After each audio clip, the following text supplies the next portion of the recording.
నమస్తే అందరికీ. The Student's Treasure by Swami Purushothamananda. Continuation. When Arjuna complained that controlling the mind was very difficult, Lord Krishna did not make light of it and say, "For one like you who has subdued the most heroic warriors, of what difficulty is the task of mastering the mind, which is, after all, your own? You must be able to handle it as you like." But instead, understanding the gravity of the problem, he says sympathetically, "What you say is true, Arjuna, that the mind is very fickle and that regulating it is very tough are both true." The reason for Lord Krishna saying thus is that he knew the nature of the mind.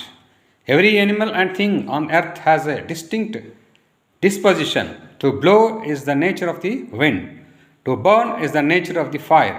To flow is the nature of water. Likewise, to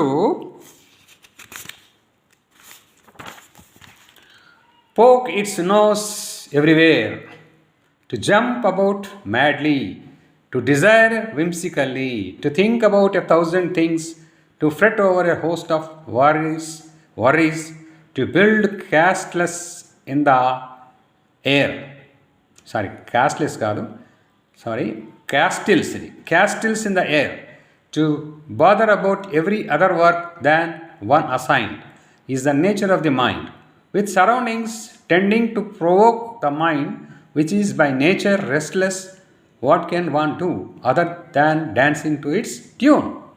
Therefore, these who wish to control their minds should keep away from distracting environment. This does not mean that we have to leave the city, but only the mind should not be allowed to mingle with the surroundings. How is this done? Here the role of the five sense organs comes into picture. Eyes, ears, nose, tongue and skin. These are the vehicles of the mind. No sooner do the eyes spot something beautiful than the mind leaps straight into it. Thus the senses keep pulling the mind in all directions. Hence it is required to keep the senses under your control by applying the intellect. This implies not seeing what should not be seen, not hearing what should not be heard, not eating what should not be eaten, not doing what should not be done. Doing thus is called dhamma in Sanskrit.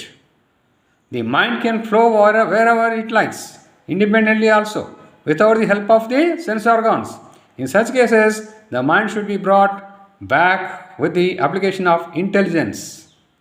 This direct method of keeping the mind poised is called Syama. Okay? Thank you.